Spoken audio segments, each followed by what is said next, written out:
Ex-husband's fiancée babysits our kids for the first time. Their odd behavior leads to shocking truth, confrontation, and a life-changing fallout. I'm 28, female. My ex-husband Josh, 31, male, separated from me last year. We get along fine as there was no infidelity or anything, but when we had a miscarriage with our third child, we completely grew apart and lost touch with our ability to communicate. In essence, the divorce was mutual because we couldn't bear the pain that we felt when we saw each other. At first, we kind of blamed each other because it was the easier way to cope. Eventually, we were able to reconcile enough to have a reasonable co-parenting agreement. The issue that recently came up that I am asking for advice on is a situation that occurred with Joshua's new fiancée, Lola, 29, female. Josh recently told me that Lola really wants to embrace the role of stepmom and be an active part of our children's 3 male and 5 female lives. I was a bit hesitant at first because I barely knew her. They had only been dating for a few months, but I also didn't want to keep any loving adults from connecting with my kids. They are supposed to be spending about 20% of their time with her and my ex after all. Everything was going smoothly for a while, and when the kids would come back from their dads, they were happy, and it seemed that Lola was a good presence for them. They talked about how she would play their favorite games and help them bake some oatmeal cookies. It all sounded like normal activity for them to be doing together, and I was happy that things were going smoothly. The issue at hand started last weekend when I had to go out of town for a family wedding, while Josh had to go out of town for work. When Lola offered to watch the kids for the first time on her own, I was nervous but mostly pretty relieved. I didn't have anyone else to watch them since my family members were also going to be at the wedding, and my ex won't be in town. I dropped him off on Thursday and picked them up Sunday night. I was so exhausted when I got home that I put the kids straight to bed and passed out before talking to them about how their weekend was. The next day, the kids were acting a bit standoffish and seemed disinterested in me. This was especially weird because usually they are all over me to the point where I can't even go to the bathroom alone. I just chalked it up to the changing routine or assumed that maybe they didn't sleep well the night prior. It all came to a head the next day when I decided to talk to my kids about how their weekend with Lola went. It was then that my daughter started tearing up and asked me why they don't spend as much time with their real mom as they do with me. I was completely caught off guard and asked her what she meant. She explained that Lola told them the truth, that she was their mom, and I was the one keeping them away from her and preventing them from being a complete family. Apparently, she even went as far as to force my kids to call her mommy all weekend long. They looked so confused and upset, and I still can't get their sad little faces out of my mind. I truly could not believe my ears and essentially saw red. I drove the kids to my parents' house and immediately called my ex-husband, asking him to meet. We met at a coffee shop near his work, and I explained the situation to him. At first, he seemed like he did not believe me or thought I was exaggerating. But after telling him about the kids calling her mom and other things that they said, he finally broke down. He said that Lola found out last month that she cannot have kids of her own, and ever since she got the news, that she has been out of control. He told me that at first, she was obsessed with the idea of adopting, but once she figured out how long it took and how difficult the process was, that she seemed like she gave up. Then she apparently began talking about his kids and how they could be a complete and whole family if only I was not in the picture. He told me that she would refer to herself as mommy while never discussing anything about the kids, and while he claimed that he tried to shoot her down, she was supposedly relentless, and he found it easier to just ignore it. I told him that I no longer felt comfortable with her being around the kids and that I would fight for sole custody unless he dealt with her somehow. He was clearly pissed at that comment and stormed out of the shop. I didn't know what to do next, so in the heat of the moment, I decided to confront her myself about what she did. I drove to my ex's house and knocked on the door. She answered, and with a friendly smile, asked me why I stopped by. I then went off on her and told her that the kids told me about her telling them she was their real mom, and told her that she is delusional if she thinks that she is ever going to replace me as their mom. Hearing that must have set her off because her face completely dropped. She then started screaming at me that I am a terrible mother and telling me that she will love them better than I do once I'm gone. She ranted about how I don't do any of the things they like to do with them, and that I am always too busy working to care for them properly. I couldn't believe what she was saying to me. It was like a completely different person took over her body. Seeing her reaction and hearing that threat kind of freaked me out, so I got in my car and left. It hurt me deeply to think about the fact that I let my sweet baby spend a whole weekend alone with this clearly unstable woman. I went directly to my lawyer to get some help dealing with the paperwork I needed to complete to fight my ex for sole custody. Part of me wanted to file some sort of restraining order, but I was too overwhelmed at the time, and I knew Josh wouldn't fight me on it when I refused to bring the kids there in a couple of weeks. I know that I'm not wrong for wanting to protect my children. But am I the for confronting her? Should I have gone about this a different way?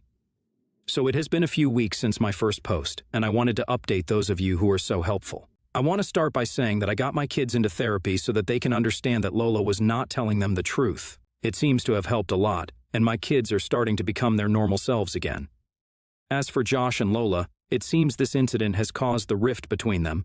Josh is not a bad guy at all and is willing to get Lola some professional help, but I guess she insisted that there is nothing wrong with her. Her unwillingness to get help caused Josh to break off their engagement and end their relationship. I feel a bit bad about the whole situation because I never meant to break them up. The kids did like her at first before the delusion started to consume her. I have decided to drop the fight for sole custody since Lola is out of the picture now, and Josh actually seems a lot less stressed without her around. I hope that she ends up getting the help she needs eventually, but either way, she will not be coming anywhere near my children ever again. I have an update for you all that I thought some of you might want to hear. Recently, my parents took the kids on a weekend trip out of town. While they were gone, my ex stopped by to bring me some of his mom's scones that he knows I love dearly. While he was here, we ended up talking about the whole situation, and he opened up about how foolish he was to date and get engaged so soon, and how all he ever wants when he thinks of the future is me. One thing led to another, and we ended up sleeping together. It was honestly so nice to be with him again. It felt like home. We ended up spending the entire weekend together, and we decided to start dating again to see where it goes. I am feeling a range of emotions, and I know that Josh is too. I think the time that we have spent apart gave us a chance to heal a lot.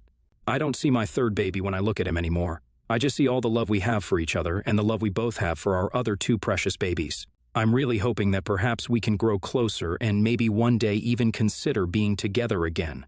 He has always been the love of my life, and I'm so glad that we spent the weekend together.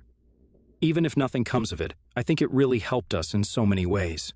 And we will have a much easier time connecting and communicating in the future. A lot of you were interested to know what happened to Lola, so I figured I would make another update, especially because I got some news yesterday. So to start, it has been about 8 months since the original incident, and Josh and I have officially gotten back together. He moved back into the house about a month after my last update. We've been so happy since we reconciled, and the kids are even happier that Mommy and Daddy are back together. But the more important part of the update is that last night when I was out with some friends, I bumped into Lola.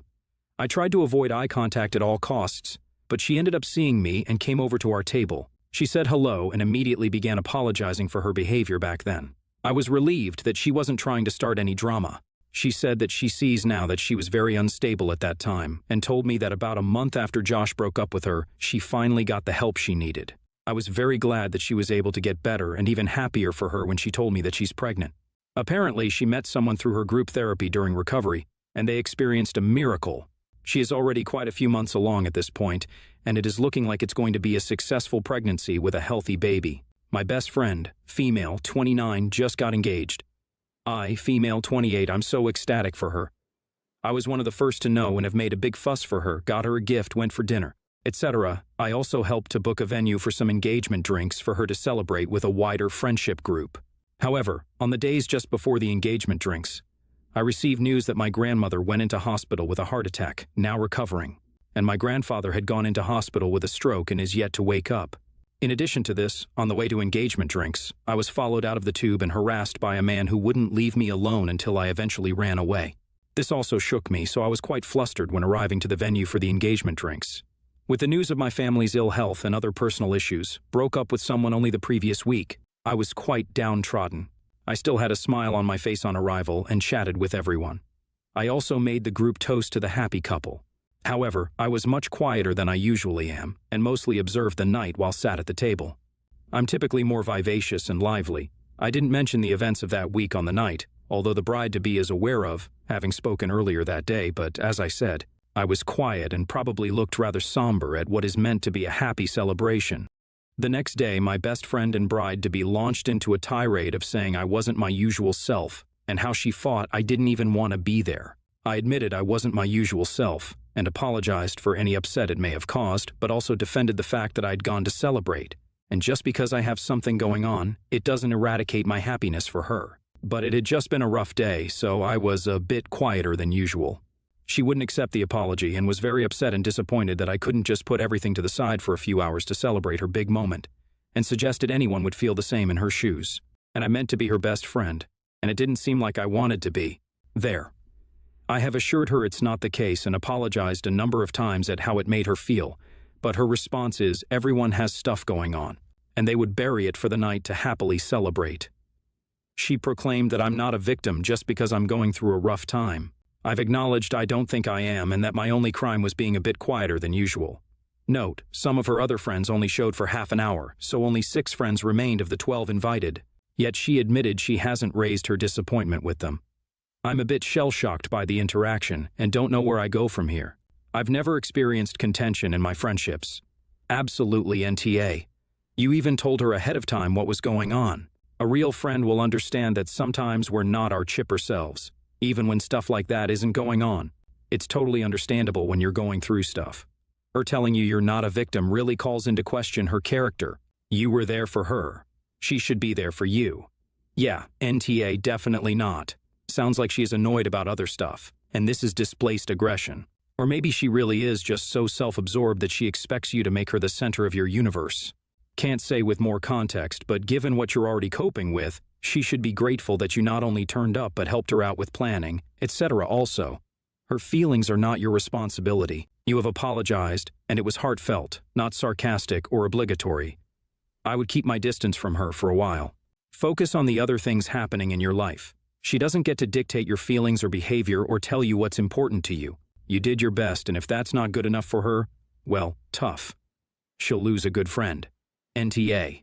If you don't get a profuse apology and an offer of support dealing with what you're going through in the very near future, I would severely limit your involvement with her and the wedding because this does not bode well for what dealing with her as a bride is going to be like.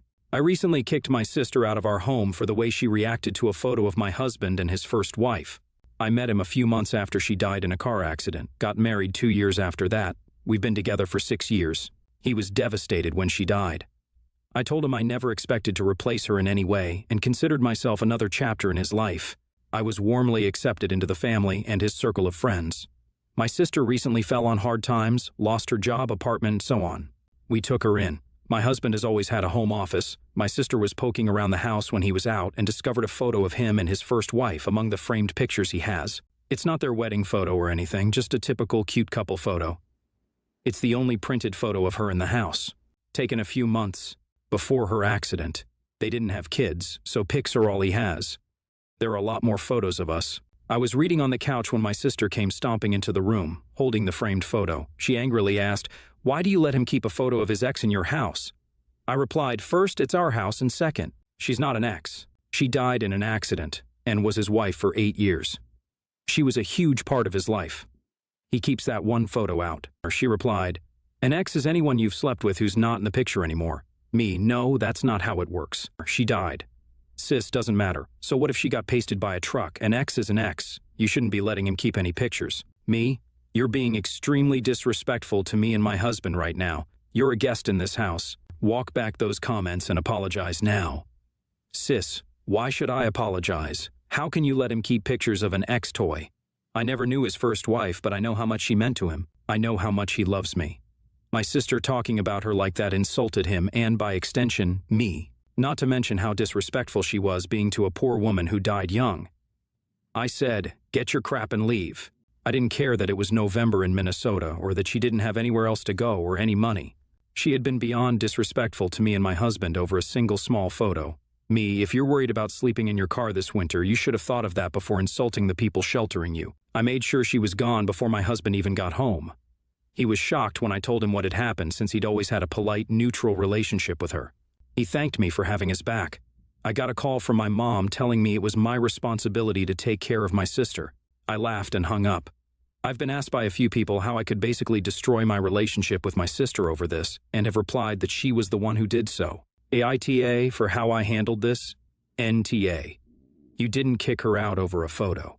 You kicked her out for being disrespectful, rude, and absolutely inconsiderate. You're right about your husband's late wife. She's not an ex, and nor is she a toy. She was your husband's wife. To say that she was a toy was just purely disrespectful to the poor woman's memory. What does your sister expect? For your husband to forget all about his late wife? They didn't break up. One of them died. It's not an ex situation. As you said, you're a new chapter. That doesn't mean you burn the old chapter. It's okay to appreciate the present while appreciating the past. You did the right thing. NTA. Your sister is, though.